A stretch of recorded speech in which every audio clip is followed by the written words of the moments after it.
전도서 10장 1절에서 11절 말씀까지 하나님 말씀을 받겠습니다. 전도서 10장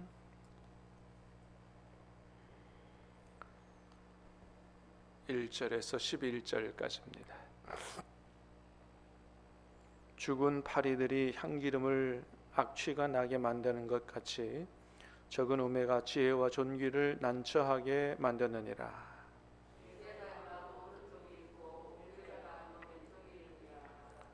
우매한 자는 길을 갈 때에도 지혜가 부족하여 각 사람에게 자기가 우매함을 말하느니라.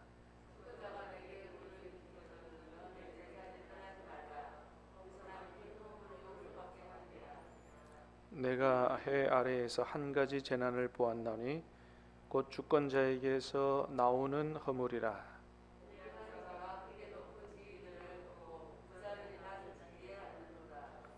또 내가 보았나니 종들은 말을 타고 고관들은 종들처럼 땅에 걸어 다니는도다.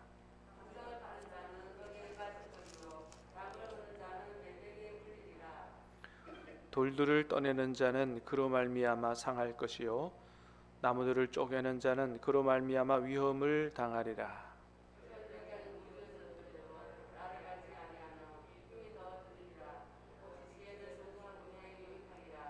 함께 읽습니다.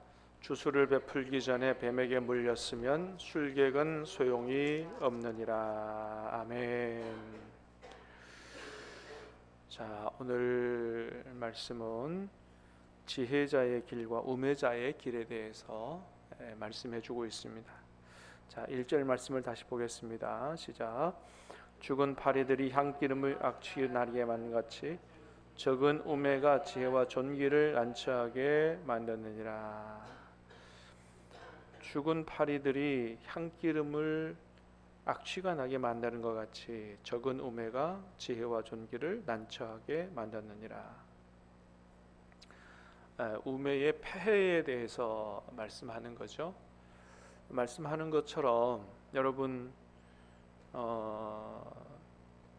죽은 파리들이 향기름을 악취가 나게 만든다. 여러분, 우리가 음식을 먹더라도 아무리 비싸고 좋은 음식이라도 거기 죽은 파리 하나 빠져 있으면 어떻게 됩니까?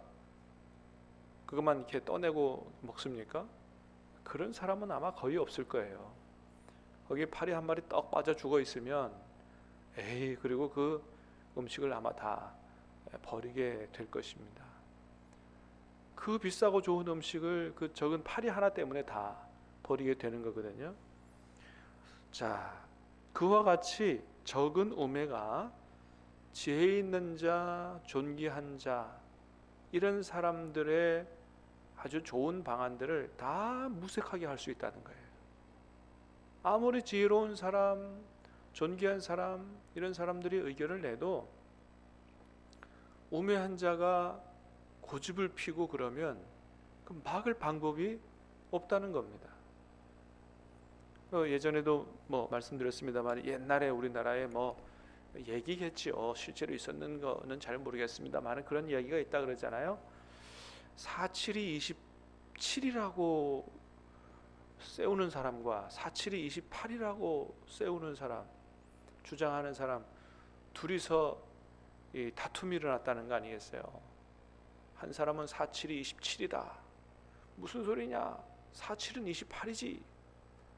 근데 이 싸움이 좀처럼 이게 해결될 기미가 안 보이자 마을 원님에게로 가자. 그래, 누가 맞나 한번 시비를 가려보자. 그래서 둘이 원님 앞에 갔어요.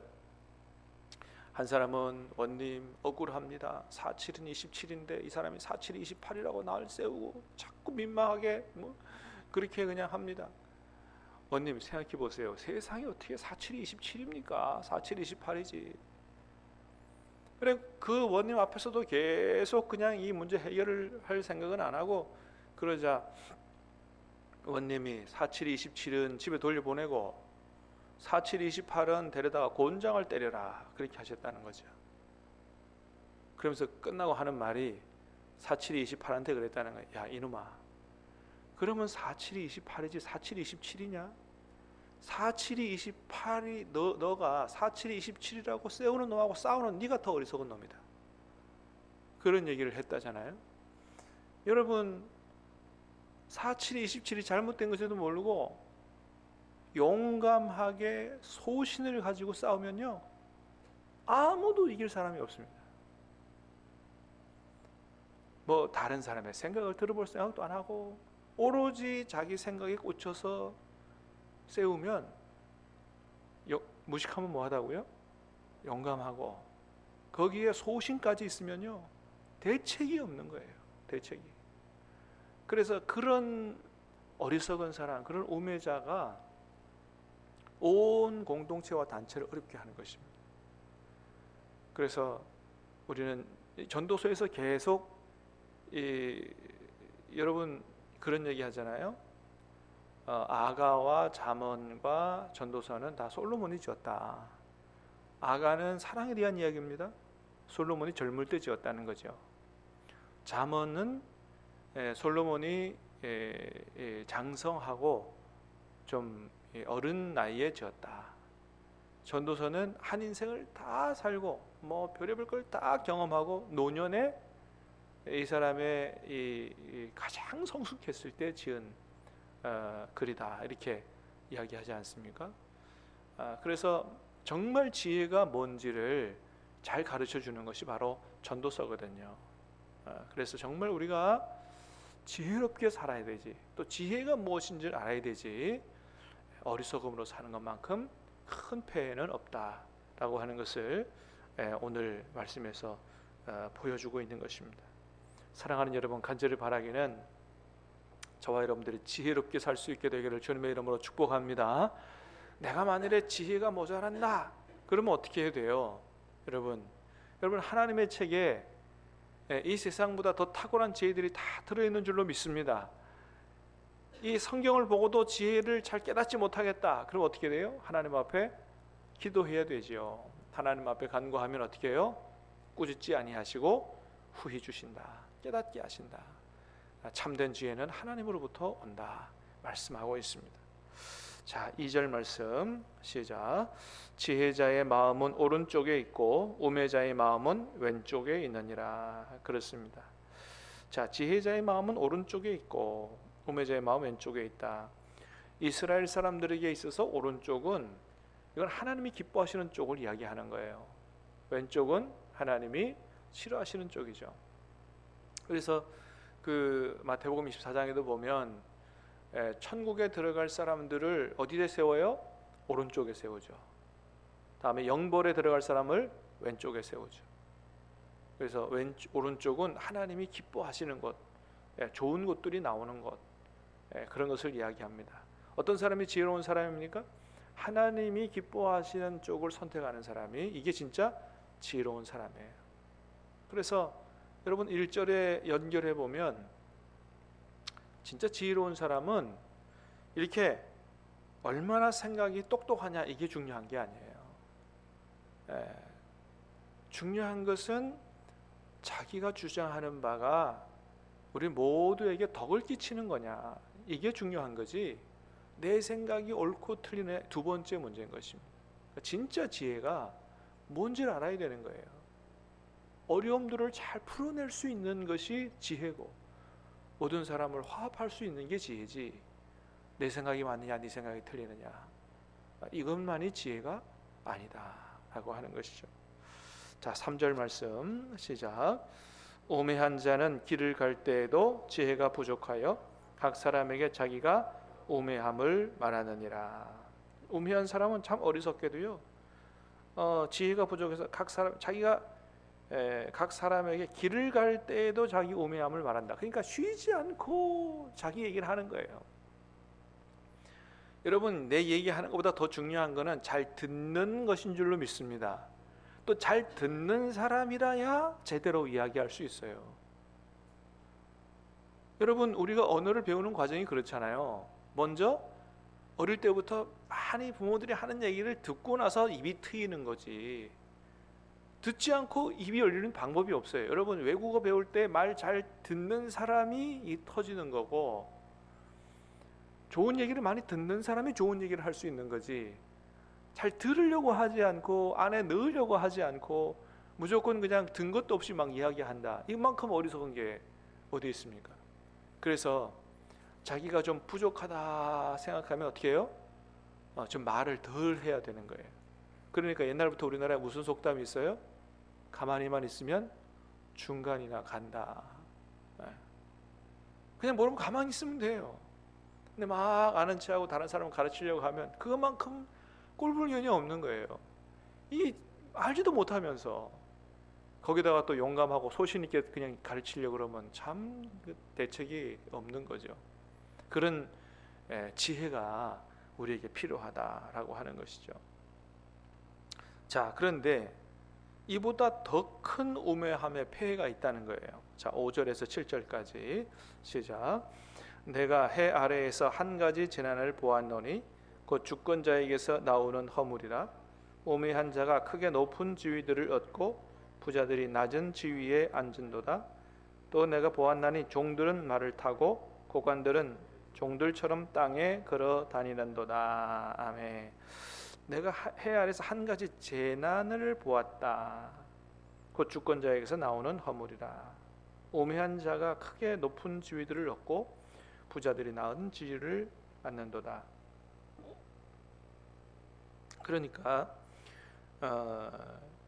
그 한 나라의 대통령이라든지 그 큰 지도자들, 큰 영향력을 미칠 수 있는 사람들이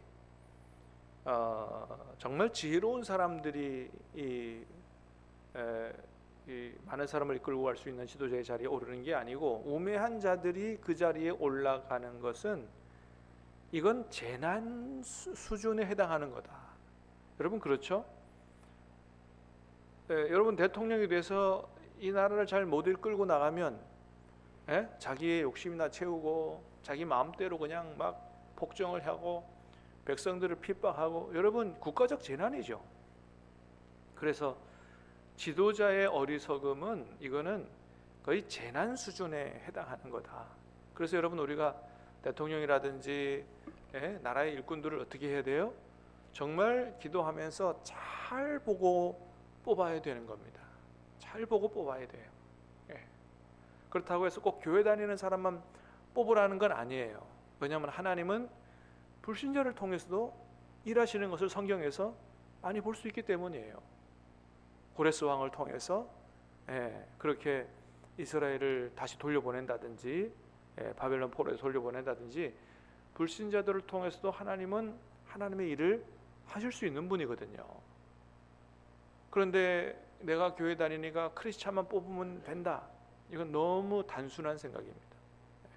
오히려 어리석은 하나님의 지혜를 담지 못한 교회 다니는 사람이 높은 자리에 앉아서 하나님의 영광을 더 실추시키는 일이 있을 수 있다라고 하는 것을 우리가 기억하고, 정말 하나님 어떤 사람을 세워야 되는지에 대해서 깊이 기도하고 그 사람에 대해서 알아보고, 그래서 잘 지도자를 세우는 것이 대단히 중요하다라고 하는 것입니다. 그래야 나라가 평안해질 수 있다라고 하는 것이죠. 자, 그 다음에 우리 8절 9절도 읽어보겠습니다. 시작.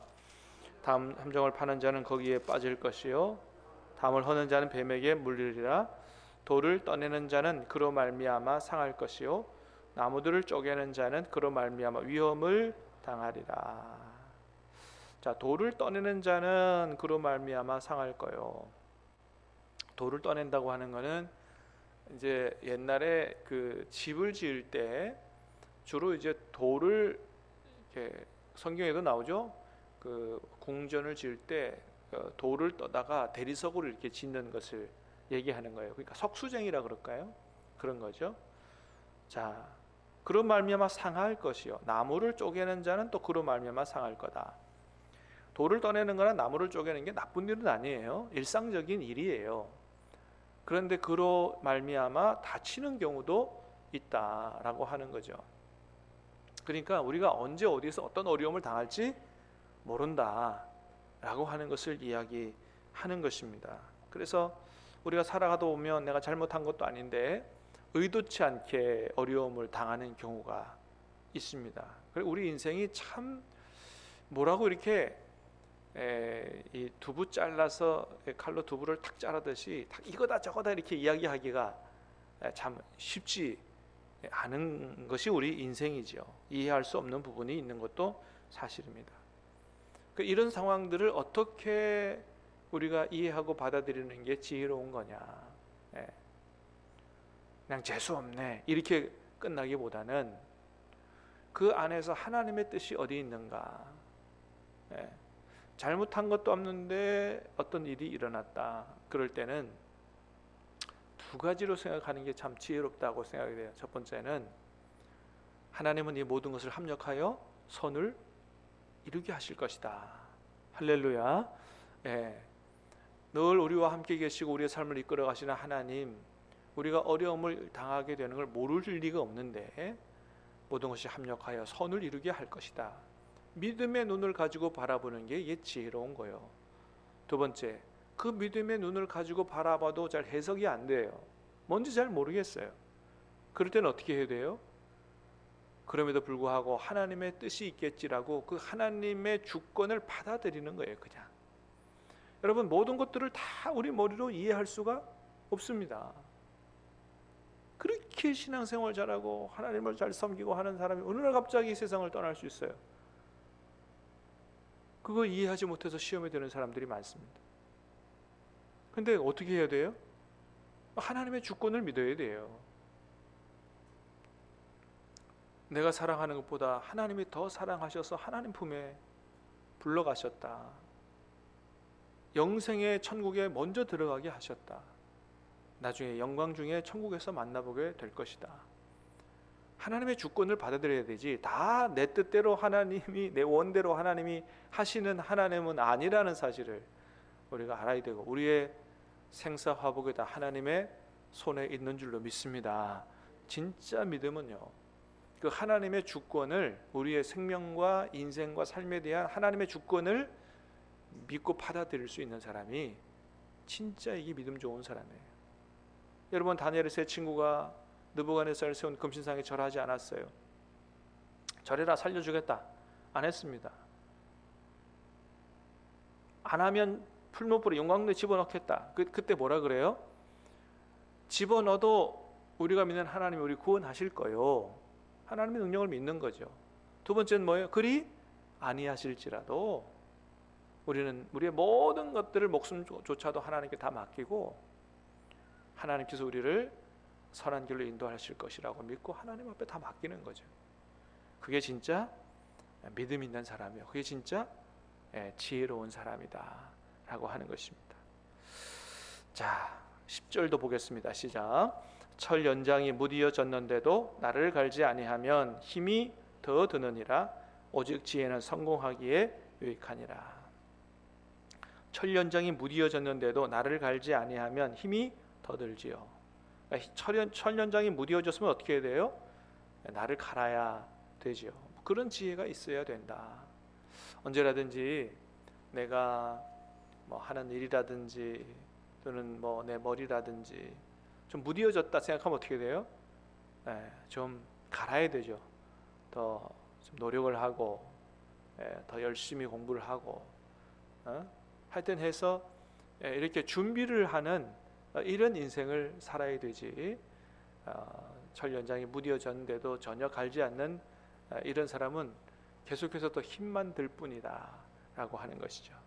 마지막 11절 시작. 주술을 베풀기 전에 뱀에게 물렸으면 술객은 소용이 없느니라. 이 술객은 주술을 통해서 뱀을 이렇게 통제하고 제어할 수 있는 이런 사람이죠. 근데 이 술객이 주술을 베풀기 전에 뱀에 물려버렸어요. 아무 소용이 없는 거죠. 그 술객이 무슨 그 주술이 무슨 소용이 있겠어요. 그래서 이게 소 잃기 전에 외양간을 고쳐야 되죠. 우리나라 속담처럼 소 잃기 전에 외양간을 고쳐야 돼요. 미리미리 준비하고. 자, 그런데 더 어리석은 게 있죠. 소 잃고 외양간 고치는 거 어리석은데 그 더 어리석은 건 뭐예요? 소를 잃고도 외양간을 고치지 않는 사람들이죠. 여러분 우리 주변에서 그런 거 많이 보지 않습니까? 옛날에 어떤 사건이 일어났으면 그것에 대해서 제 대책을 세우고 보완을 세우고 제도를 개선하고 해야 되는데 안 하는 거예요. 그러다가 나중에 그런 사고가 또 일어나는 거죠. 우리나라에도 그런 일들이 많은데 이렇게 돼서는 안 된다라고 하는 것입니다. 사랑하는 여러분, 오늘 하나님 주시는 지혜와 생명의 말씀을 다시 한번 깊이 묵상하고 깨달아 알고 깨달아 아는 지혜가 있게 되길 바라고 하나님의 축복 속에서 지혜롭고 복되게 살아갈 수 있게 되기를 주님의 이름으로 축복합니다. 기도하겠습니다. 은혜로우신 주님 감사합니다. 오늘 이 아침에도 우리에게 지혜와 생명의 말씀을 주시고 하나님이 주시는 또 지혜자 솔로몬이 인생의 노년에 들려주는 귀한 말씀들, 정금 같은 말씀들을 가슴에 새기고 아버지 하나님, 이 세상에 살아갈 때 정말 지혜롭게 살아갈 수 있도록 복되게 살아갈 수 있도록 하나님 은혜 베풀어 주시고 우리의 인생을 인도하여 주시옵소서. 그래서 하나님께는 영광이 되게 하시고 많은 사람들에게는 유익이 되게 하시고 우리 인생도 복된 인생 될 수 있도록 축복해 주시옵소서. 예수님 이름으로 기도하옵나이다. 아멘.